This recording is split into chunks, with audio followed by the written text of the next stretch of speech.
A winter's morning, Bridlington, on the Yorkshire coast. And I'm waiting like a grumpy fisherman to catch something mundane but miraculous, the sunrise.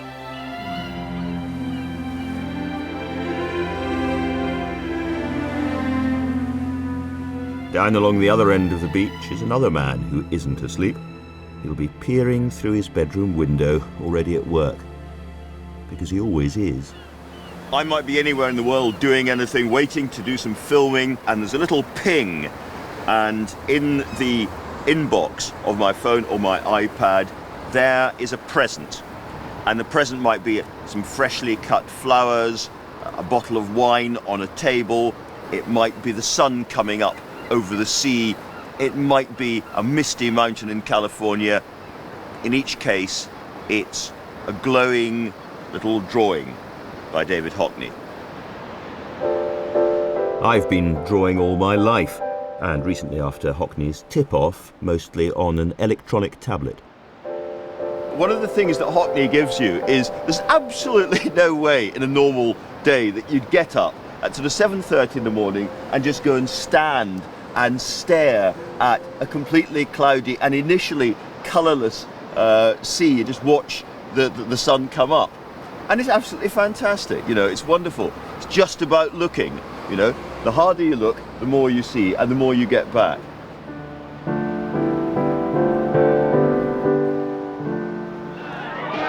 I insist that everybody twist. Come on, everybody, let's twist. Hey, hey, come on, everybody, let's twist. Well, everybody's doing the twist. Yeah. When art went pop in the 60s, David Hockney was there, if not actually doing the twist. Now he's been voted Britain's most influential living painter, and he seems to have attained the status of national treasure. You got it, yeah. Though Hockney was born in Bradford, he's been best known for escaping to California and painting the swimming pool paradise he found there. Marr's shadow. In the 60s and 70s, he was the golden boy of a hedonistic art world in LA and London. He was openly gay and massively successful. But he never stood still. His work embraced stage design, portraits, photo collages, prints, and even faxes.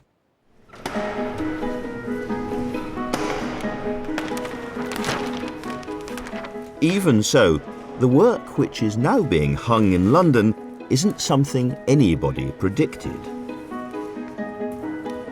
He's been painting landscapes of his native East Yorkshire, a genre that's out of fashion for a place whose quiet beauty seems to have almost escaped notice.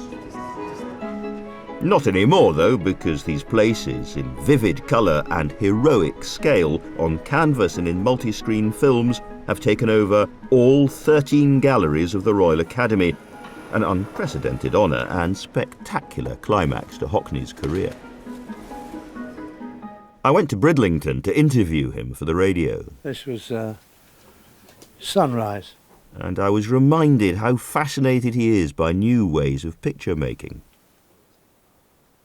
In a way, you can't destroy the drawings either, because it's not a real surface. I also got more than just a fine sunrise. The texture, marvellous textures on the... A sneak preview of the films he's now making, which seem to prove his passionate attachment to this very English landscape. First, though, I wanted to talk about the paintings, which show that Hockney's returned to England and made part of it very much his own. Hockney has come home. This is a picture of England, of a particular part of England, obviously. Most of these paintings are of East Yorkshire and Bridlington, where you've been for 7 years now painting.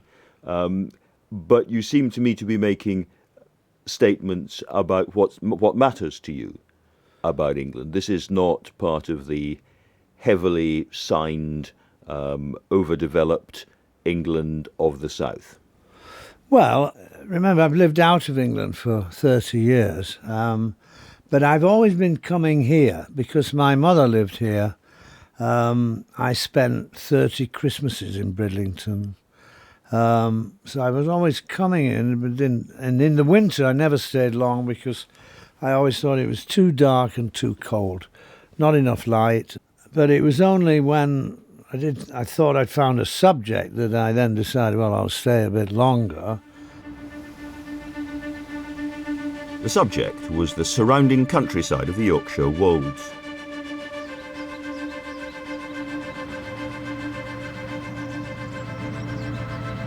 And just let me ask you a little bit about the landscape, David, because, you know, this is a landscape you've known one way or another all your life, but it's only in the last sort of 6-7 years that you've really lived in it full time.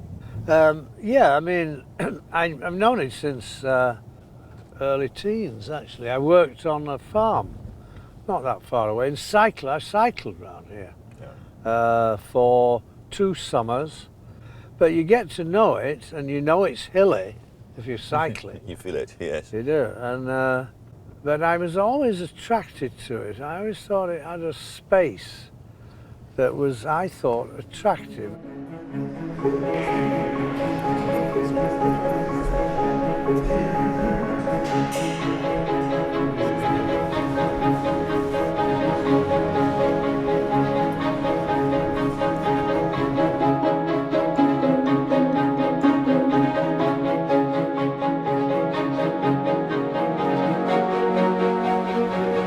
Local place names like Thixondale, Woldgate and Bugthorpe have come to dominate the walls of the Royal Academy.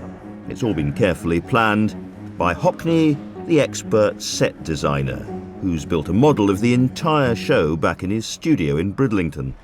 Can you give us a little tour of the exhibition?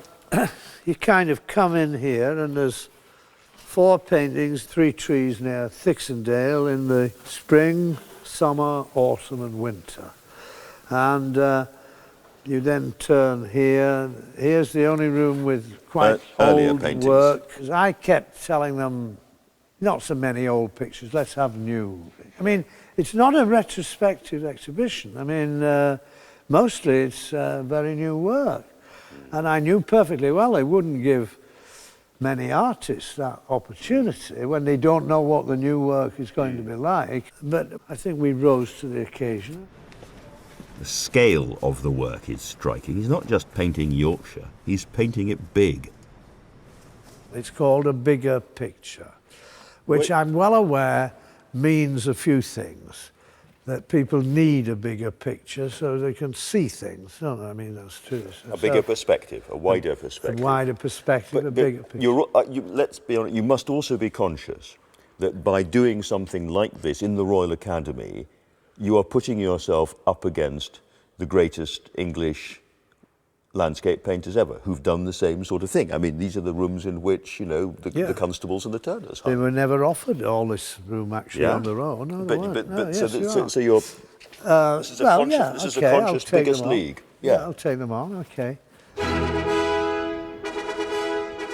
If it was that kind of competition, Hockney is already ahead of the game. Constable struggled all his life to gain recognition for his landscapes, and it took him years to be elected to the Royal Academy. One of the last works to be unpacked is the poster image of the entire bigger picture show.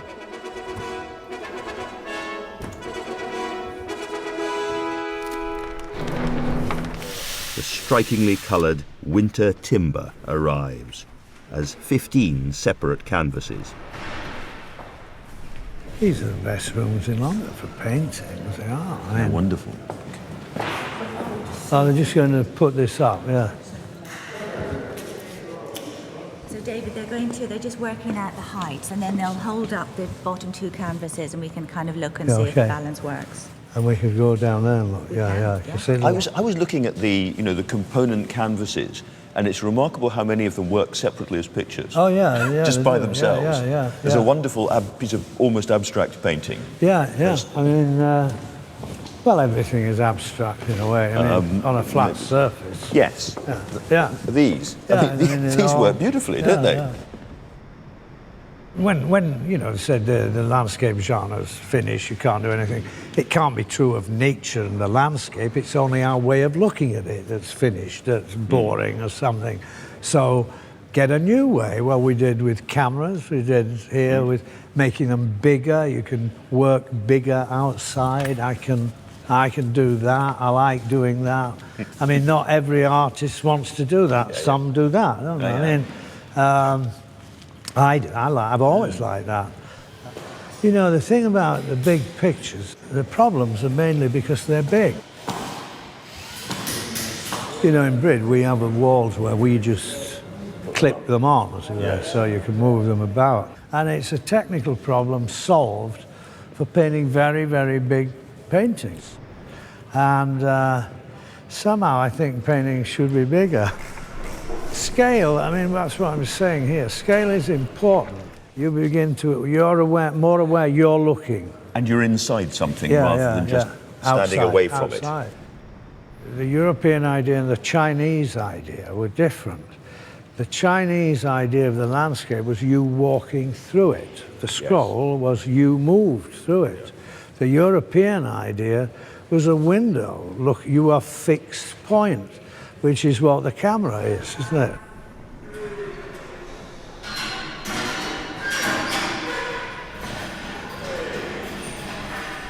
You are inhabiting some of the grandest, biggest rooms, all of the rooms of the Royal Academy, which is a very rare thing for any living artist to do. It's unusual for somebody to take up the whole Academy. That's, I did find a great quote. I was in San Francisco recently. They had a terrific Picasso show on loan from Paris, really, and there was a quote in it, "Give me a museum and I'll fill it," he said. I loved it. I thought, well, give me the Royal Academy and I'll fill it. So.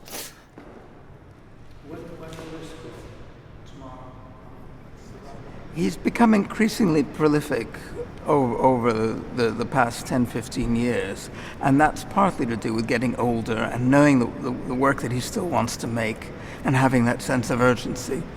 But they're not just knocked off. I mean, he is working 7 days a week from first lights until dusk. He wakes up at 4:30 in the morning or 5:30 in the morning, and he'll see the light coming through the window and a vase of flowers there, and he'll take out his iPad and he'll be making a picture, which he'll send to his friends an hour later. And he's always had that work ethic and that sense of urgency about making art. So it's also a question of a lifetime of experience. The way he can paint now, the skill and the confidence he has, he wouldn't have had even in 1970. He used to spend 6 months on some paintings, just on making one painting. And he wouldn't have had the fluency then that he has now. So he's fond of saying, the Chinese say that painting is an old man's art, and it's certainly borne out in his case that a lifetime's experience enables him to work in the way that he does now. Growing up in Bradford, his father a conscientious objector, his mother a Methodist, Hockney won his first art prize at grammar school, went to the Royal College of Art and fled the industrial north. He was charismatic and image-conscious. His career was glittering. But he never chose the route of conceptual art, never stopped drawing, and was always serious about the practicalities of picture making. What do you think when you come back and you look again at your earliest? Do you know what I thought straight away? I thought, these are the only paintings that have gone a bit dark. And it's because of the cheap white paint I was using. Really? Yeah, I think it's cheap flake white. Yeah. If you put too much in paint, it makes it go dark, not that long. And I mean, I was only 18 doing it, so nobody cared. Yeah, you just covered them up mostly. Yeah. But the moment I had money, I used better paint. Yes. So this is better. Well, no, this is still. I'm at the Royal College of Art. Still a student, actually. Still a student. And this is, you were talking about Chinese painting and the journey. Yeah. And it seemed to me this is a little bit of a journey. Well, it was only my, I think, second or third trip on the continent, and I was going to Italy, and me and an American friend were given a lift from London to Bern in a little minivan with no windows in. I was in the back, so you never saw anything, and we went through Switzerland and never really saw it. Which I thought, well, it's disappointing, so you can't paint the mountains. So I thought, well, there's another way you can paint them. This is from the postcard of the mountains, and it's a geology diagram. Yes, it is a journey, I mean, moving through it. I mean, I might be probably a bit obsessed with it, yeah. Yes, the journey? Well, but it's as I say, it's the movement. It's movement through, in your movement. It's like, again, I'm pointing out, the difference. Duchamp did a woman descending a staircase. It's about her movement there. But that's not what Picasso did. In his still lives, it's about your movement, just moving the head and so on, which is a lot more interesting, I think, a great deal more interesting. And that hasn't been explored that much, probably because of the camera, the ubiquity of the camera, that image. And it's also unfortunately named Cubism. I mean, it wasn't about cubes, it's about space. Yeah, and about depicting space and us in it. And, you know, I point out, I mean, really the most interesting space of all isn't way out there, it's where I end and you begin, isn't it? I'm just a snapper, really. You know, I've taken photographs for a long, long time, and I have about 100 albums full of photographs, all of life. It's all Hockney's relationship with photography has actually been long and complicated. In the mid-80s, he took to using photographs to dramatise the sense of space in a landscape. Pear Blossom Highway is a collage of prints designed to mimic the subjective, immersive, you might even say cubist experience of space. A closer Grand Canyon is a different solution to the same problem, painted on 60 glowing canvases. It's a spatial thrill, the Grand Canyon, it seems to me. Very, very big spatial thrill. It's unusual, there's no focal point. If you stand on the edge of the Grand Canyon, you have to look everywhere. Some things are a bit unphotographable, especially if it's space. At the time, this was the biggest picture you'd done, was it, I think? Yes, it would have been, yeah. So this is maybe the beginning of the bigger and bigger and bigger pictures. Actually, no, that's the same size, and that's 10 years earlier. Okay. And I'd just got a different studio in LA, so the moment I get bigger studios, I start doing everything bigger.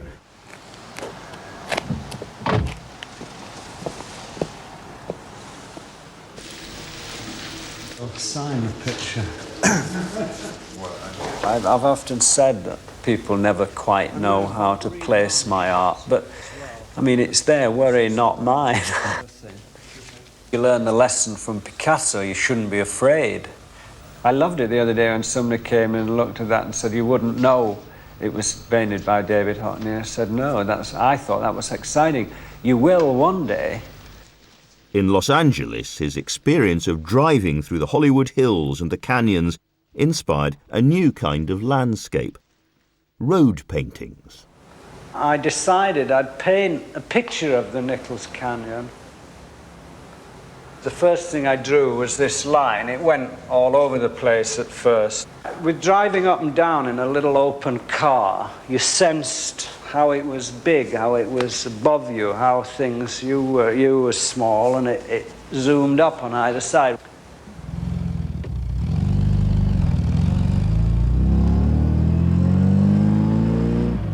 The moment I got here, within 1 week of coming here, I'd never driven before. I'd got a driving license, bought a car, got a studio, and got a live, and I thought, this is the place. And I thought, it's so sexy, all these incredible boys. Everybody wore little white socks then. It's always sunny. It's got all the energy of the United States with the Mediterranean thrown in, which I think is a wonderful combination. It even looks a bit like Italy. Do you go to America? Yes, a bit. Okay, this is my observation in America. They're all medicated now, and they're a bit slower. They're on pills? Yeah. and you can tell that snap finger Has gone a bit. has gone a bit. And I mentioned it, when I mentioned it to Gregory in LA, he came up with a very marvellous LA observation, and he said, yes, they're slower away at the traffic lights. In 1997, Hockney spent 6 months in Yorkshire in order to be near his close friend and supporter Jonathan Silver, who was terminally ill. In the late 1980s, Silver had purchased Salt's Mill in Saltaire near Bradford, where he created a gallery for Hockney's work. It was Silver who'd been at the receiving end of Hockney's first epic work for fax machine. We thought we had one or two problems. At the beginning, when it started off, we didn't get a connection, but at the moment it's magicking the place, isn't it? He also suggested Hockney should paint his native Yorkshire. This is an unusual painting because it's of buildings and it's for your friend who is ill. It's not a subject I would normally have done. Architecture is not a subject I'm that interested in. I painted that in LA when I went back, but because Jonathan was dying, I thought, well, I'll paint Saltaire for him. Yeah. And as I say, it wasn't a subject normally I deal with, but I did, and he was very pleased. Yeah. And the painting I was really wanting to do was this space. I'd made little drawings, and then when I got back to LA, actually that's the first thing I did. It's painted from memory, but memory of the road again itself. moving through a landscape. This is the road from York down towards Bridlington. Down towards York, yeah. Down towards York. That's the road to York through Sledmere. Yeah. Again, I kept driving to it.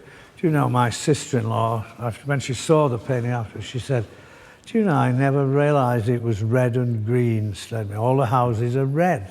Yeah. I said, well, you didn't look hard enough. Yeah, I mean, it is. And again, it was, yes, the idea of the landscape through a journey. To what extent do you think you have been able to paint these extraordinarily vivid paintings of England because you learned a new... because I lived in California for 30 years. A new vocabulary of colour in California. Yeah. Well, the Yorkshire landscape's painted by someone who's lived in LA for 30 years. As I say, I never intended to... When I came back, I didn't say, well, I'm leaving California. I didn't. When people ask me where I live, I tell them I live wherever I happen to be. And I point out in Hollywood, we'd say I'm on location. This is location, isn't it?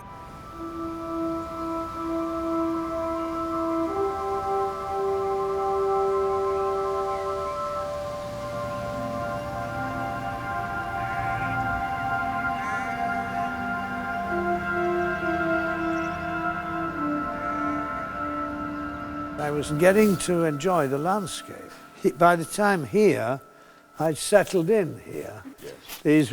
I did watercolours first, so we kept one... A wall of watercolours. A wall of watercolours.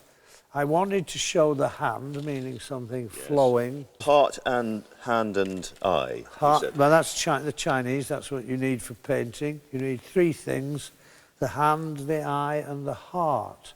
Two won't do. I mean, it's very, very good, I think, very true. And when you think of Rembrandt drawings, isn't that what they are? That's what they are. The eye and the heart, there it is. These were when I decided to work from observation, to develop perhaps marks or something. So I just chose watercolour first. This was a summer. Could you explain for me, I remember you once explaining the difficulty of watercolour is that you paint in reverse almost. Well, yes, you have to work from light to dark. Once you've got a dark there, you can't put anything light on it unless you take it out. I mean, you can with difficulty, but it can't. So you have to, you learn this quickly. You work from light to dark. Again, it stimulates you. I mean, it makes you think out things. There were some techniques where you have to, where was it?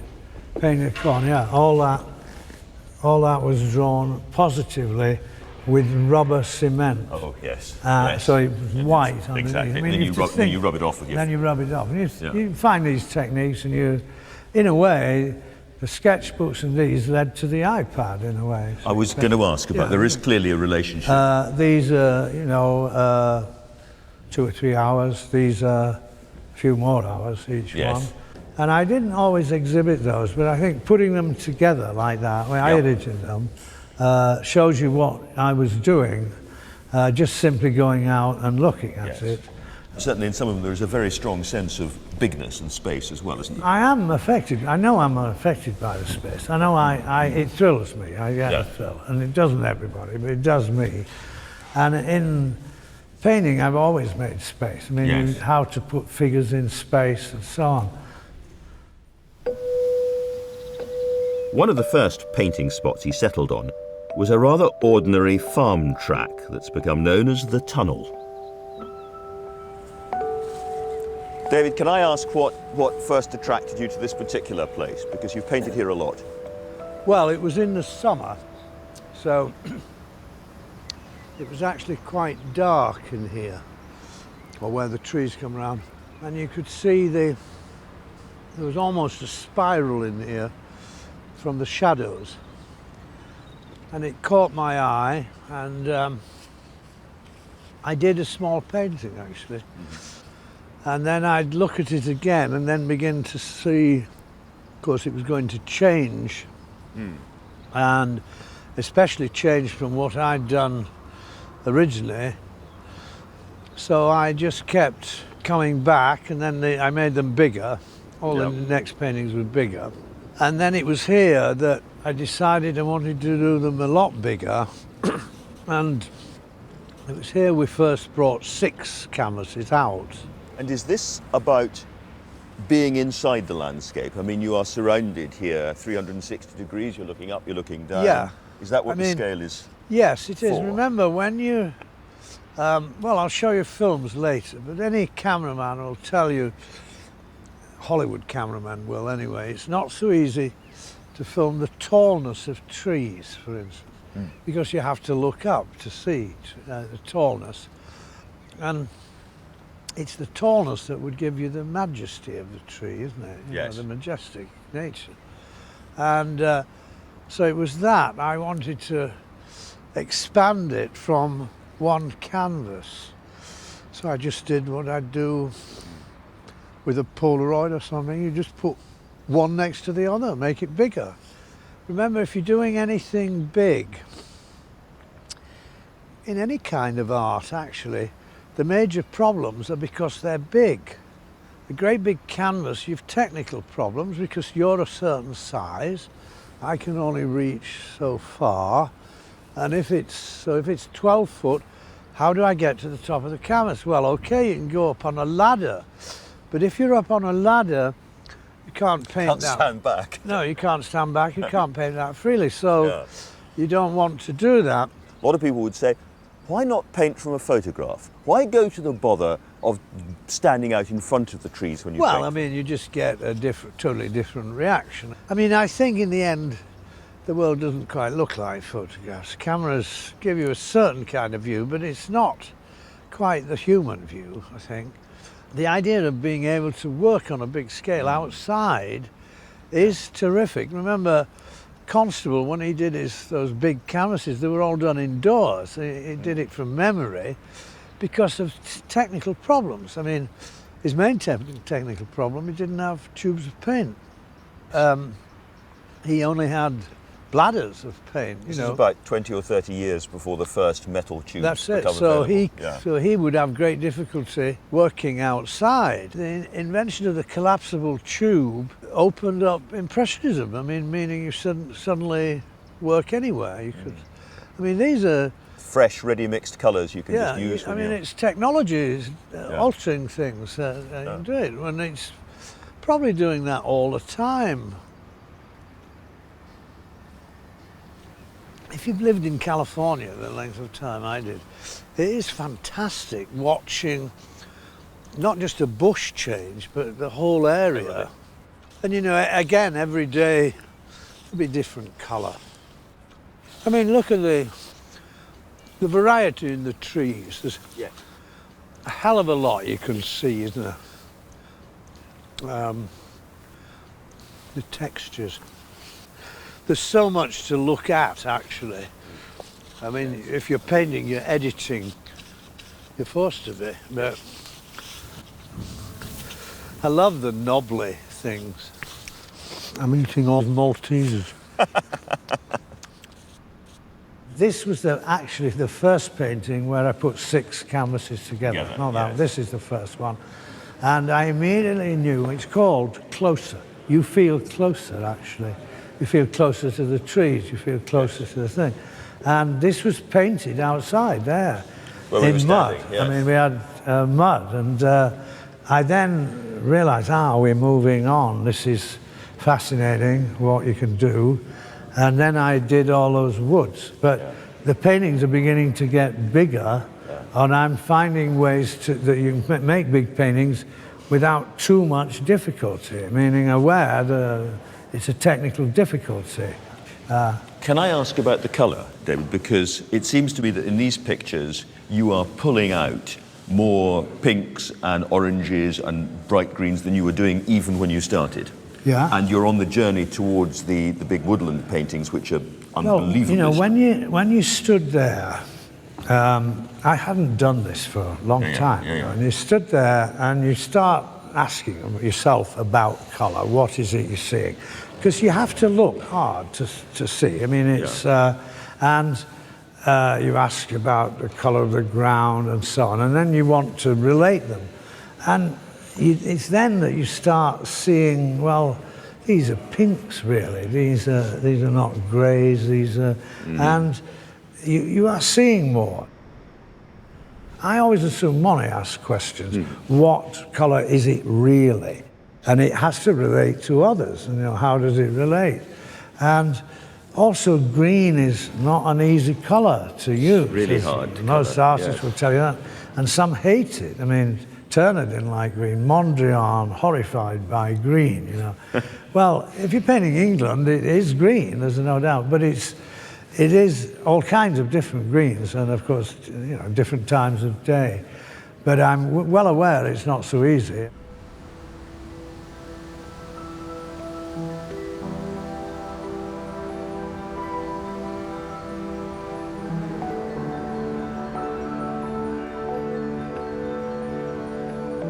Another subject Hockney returns to time and time again is known as the totem.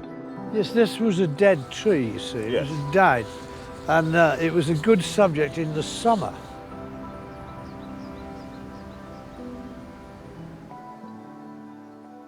Can I just say one thing, which is, this is what great painting does. I bounced out of the car just now, there's the one, and go, oh, isn't it beautiful? Isn't it wonderful? It's just a tree stump. It's not particularly beautiful or wonderful. But because I know it from the paintings, I'm going, you know, that's the magic. There's a lot comes together. I mean, to be able to do what we did here, especially with the films as well, but painting, drawing, we were never bothered. I mean, we were just mostly on our own.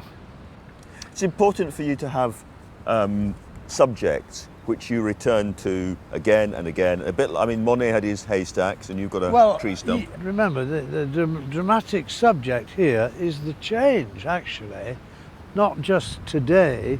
It's when you see it another week or 2 weeks or what. So, in a way, you then come back to the same places because it becomes a motif that was going to look very different. I mean, there's a lot of just iPad drawings of this in different colours, misty red morning. I mean, I'd just come on here, and if I saw it different, I'd just do another picture. I mean, and with the iPad, you can do them quickly. I mean, you've got the time to capture them. You can capture the mood of the palette very quickly. By the time I was drawing on here with the iPad, I had been using it for about 8 months, so I'd got rather good at it, and I'd realised this, that you could very, very quickly establish 5 colours down there that are generally these, you know, reddy greens or whatever, and you can do them very quicker than anything else I know, because coloured pencil, you can't do a mass that quickly. Watercolour, you'd need a big brush, you have to let it dry. Here you can do it in seconds, actually. Yeah. And so it's certainly a new medium, and terrific for certain things. I found it was good for luminous subjects, sunrise or something like that. Because you've got a backlit screen, you've got but also this fact that you could put quite a subtle range of colour down, very, very quicker than anything else I'd ever come across. Yeah, and I'm sure loads of other artists will find that. Yeah. Yeah, I mean, it's pretty rotten, isn't it, actually? You can see it's...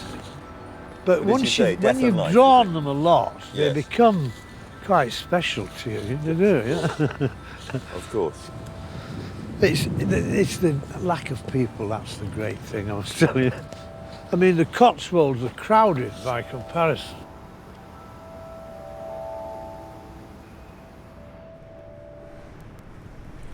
I will say this, deafness plays a little part in it for me, in the sense that I have a harder time in the big city because of my hearing. I mean, long before you couldn't smoke in the restaurants in LA, I'd stopped going to them mostly because they were too noisy. I couldn't, if it's noisy, I just hear one big cacophony, and then I couldn't hear people near me. So that is a powerful thing on you, of course. And I like silence as well. I do like silence. If you like music, you like silence. Right? So some people don't, but I do. And this is quite a silent part of the country in the sense that it doesn't have any through traffic. People have to want to come to Bridlington to come here. Yeah. It's on the road to nowhere.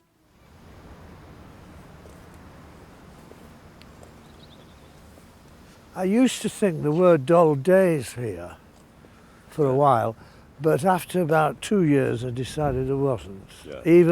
Even a day like this has qualities that you won't see maybe tomorrow or something, or this morning when it was sunny. But you see, to see the colour here, you have to start looking for quite a while. You have to look and look. Yeah. But it isn't black and white, is it? No, it's certainly not. No.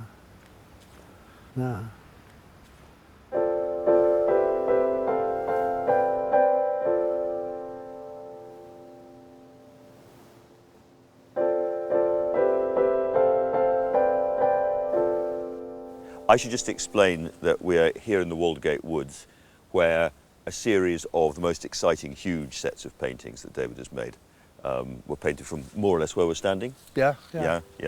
Looking down that way, and what they will show is the most extraordinary greens and reds and different times of the year mist.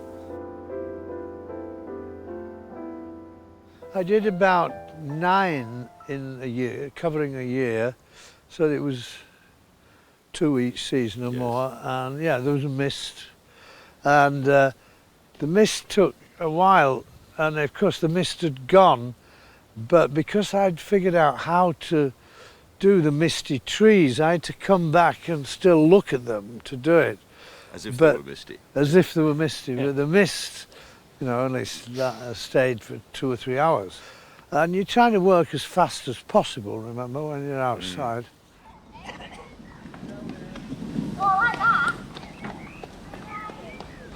Hockney is making a series of paintings of this one spot, called Waldgate Woods. By using the same composition, he can complete 6 panels in a day or 2.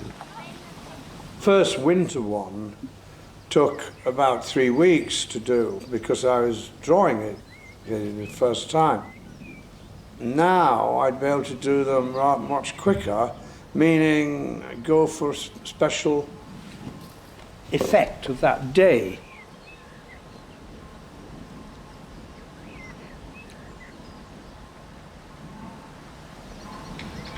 Got the sun coming out. And the more you put in through oil paint onto the surface, the more there is there for the viewer one day to unlock and Yeah, suck well, back out again. Yeah, I should think so. I think so. Yeah. I mean, the time you put in is visible. I was conscious of always leaving marks. You're not covering up too many marks. Leave them visible, because that's leaving time visible and the process visible. Generally, you'd only cover up a mark in painting if you wanted to make an illusion, isn't it?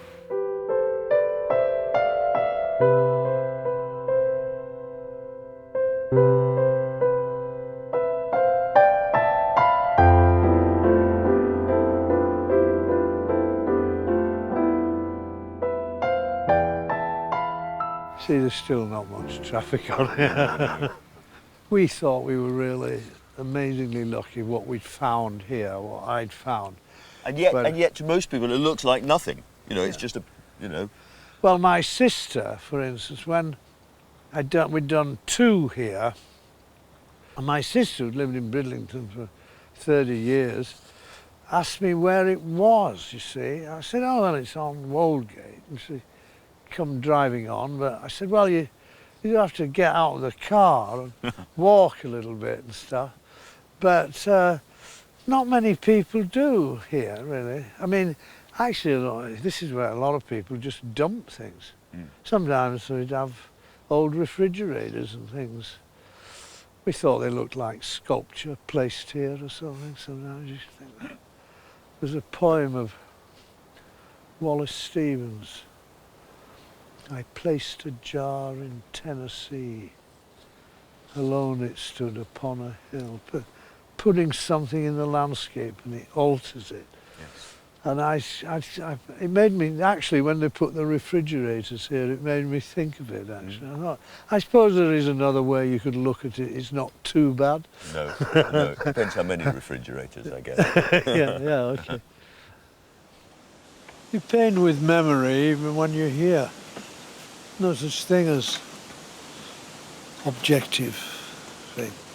You're painting from memory of yesterday morning. We always see with memory. And seeing each person's memory is a bit different. We can't be looking at the same things, can we? We're all on our own.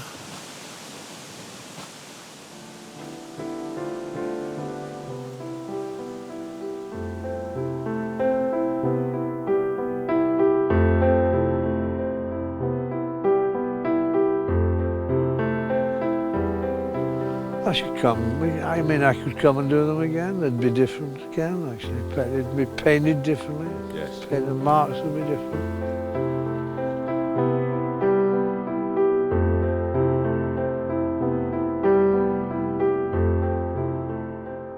Again, I get the impression that the message is not come and see this extraordinary landscape. It's look harder and look for longer wherever you live, wherever you are. Well, yes, it is saying that. I mean, I think that's true. I think Van Gogh was saying things like that. I mean, I've always pointed out, if you took Van Gogh and put him into the dreariest kind of American motel room, I suspect at the end of a week he'd still come out with interesting paintings. The hole in the carpet he'd paint, wouldn't he? He could, somehow everything becomes interesting because he's looking at it.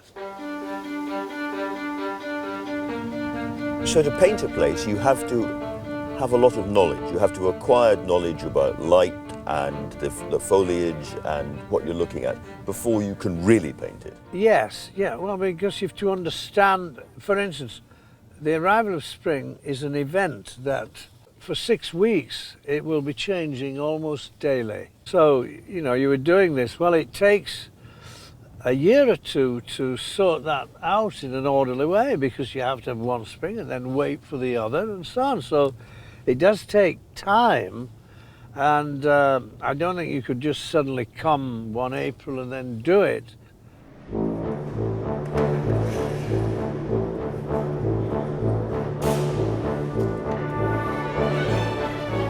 Hockney's close observation of the cycles of nature is behind the showstopper of the Academy exhibition, dedicated to the arrival of spring.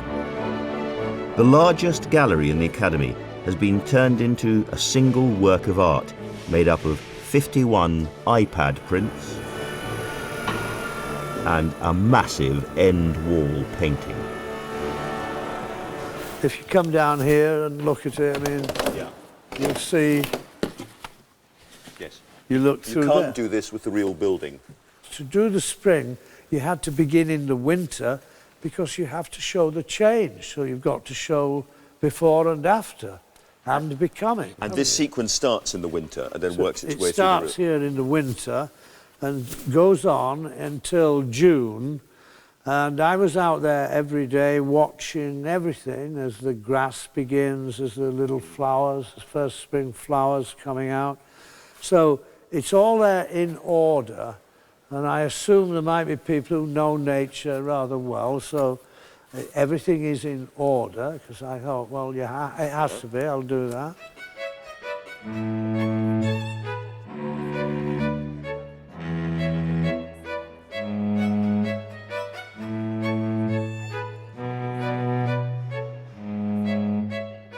I can't think of a room that's been designed this way before. I can't think of something that's... I don't suppose this room was ever given out to an artist the way they gave it to me, in a sense.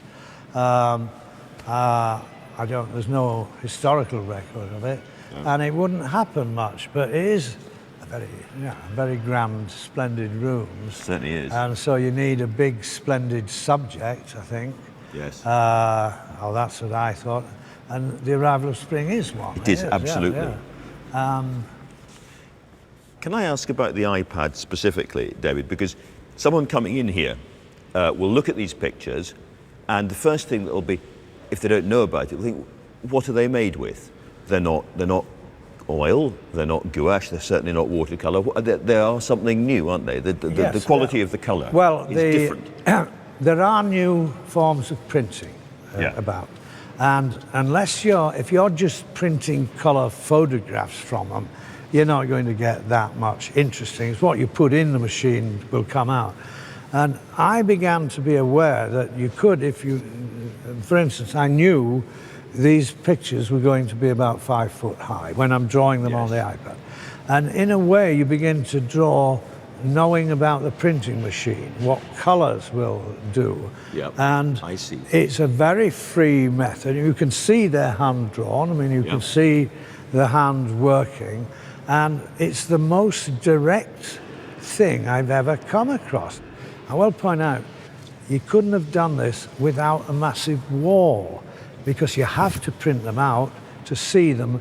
And sometimes when I print them out, I then go back to work on it. You think, I work on this area, do this, and you can, you see. But without a vast wall, you wouldn't even conceive it, because you have to see the print, you have to see it printed like this. Yeah. But I then realized this is moving into newer territory with the iPad.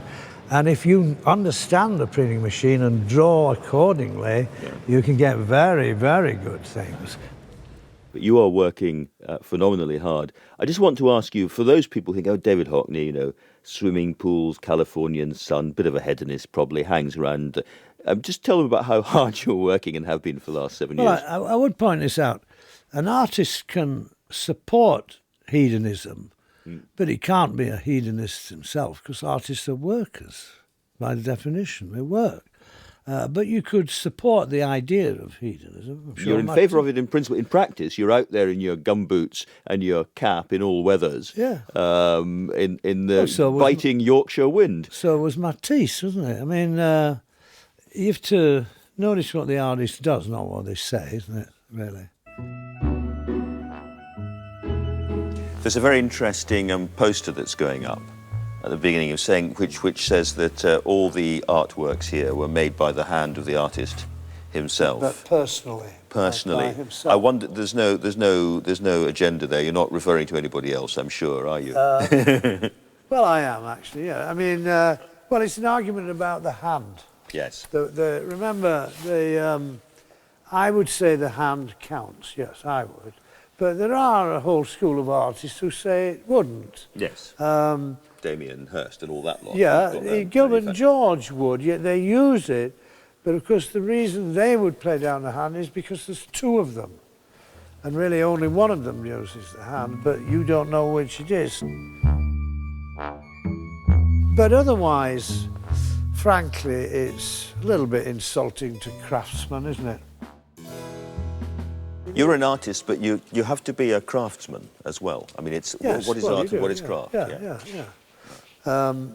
Yeah, in fact, I used to point out in an art school, you can teach the craft.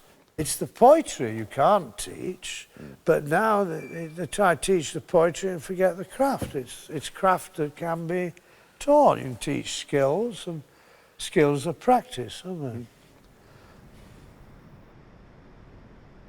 Lift it up a bit, Jonathan, up. Hockney's been picking up some new skills. With his team in Bridlington, he's begun making films. His big idea was to mount a grid of 9 cameras onto a Jeep.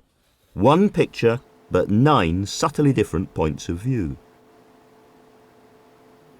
I'd use 1 camera occasionally, but I did begin to see, well, you could now start making different looking films because the cameras have got smaller, very small actually. You don't need a camera this big at all, do you? And so you could put a few together. This is kind of Cleopatra would have had cameras like this, wouldn't it, really? The subject matter is the same as the paintings. Nature in all its seasons and all its detail. And it's the only way you can make a new bigger picture. They think the only way you make a big picture is just project it bigger. But the bigger you project it, remember, and it's the same time in every part of the screen, the bigger you're projecting it, therefore, it's going to get flatter and flatter because you're not really adding time or anything. The only way you can add time to it is this way, in this form of a kind of collage. And so you're not telling the observer where to look. We're not telling you where to look at all. And here's a moment for both of us to shut up and you, the viewer, to simply look.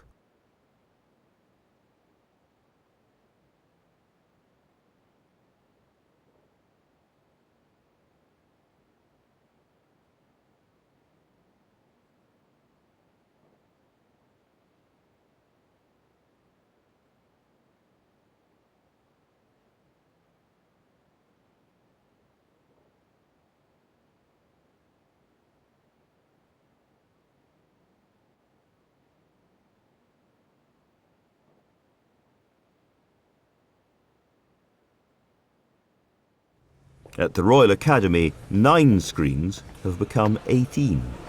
Wow. These are still using 9 cameras. All we did to use the 18 screens was move it along in time. So I then realized, my God, you could also draw, not just in space, in time, actually, with it. And I was rather thrilled by this because I thought, well, it is a critique of one camera. Yes. However much definition you get from it, it's still one picture with the same time in every part of the picture. You're told where to look. And you're told where to look.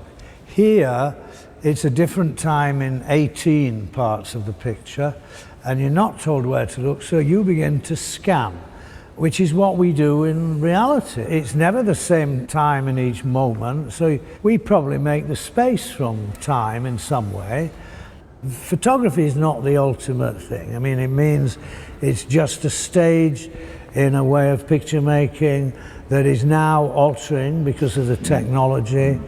Here we're making a bigger picture, I think, and so I rather enjoy saying to you at the television, well, we can make a bigger picture than you can, and perhaps that's, as I say, why we have not looked at something. I mean, I think pictures make us look at the world, they make us see things, and that single camera might have I always used to say, well, a television picture's too pokey. You don't see enough.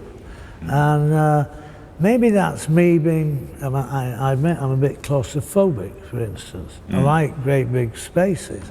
So it might be just me, that, but nevertheless, some other people have agreed with me after seeing this. Do you know the Fellini film, The Ship Sails On? No. Get it on, you can get it on a DVD. It's all about the difficulties of depiction. As you walk round the show, it's impossible not to be moved by all the restless colour and the shimmy of life. But when you get to winter timber, you can't help thinking about mortality. The cut wood is shocking, and the deep colours a garishly bold statement, almost angry. At 74, David Hockney's reinvented himself as a landscape painter. And perhaps that's what makes the arrival of spring so impressive. This feels like a very young painting, capturing that moment of renewal when the new leaves seem to be floating in space.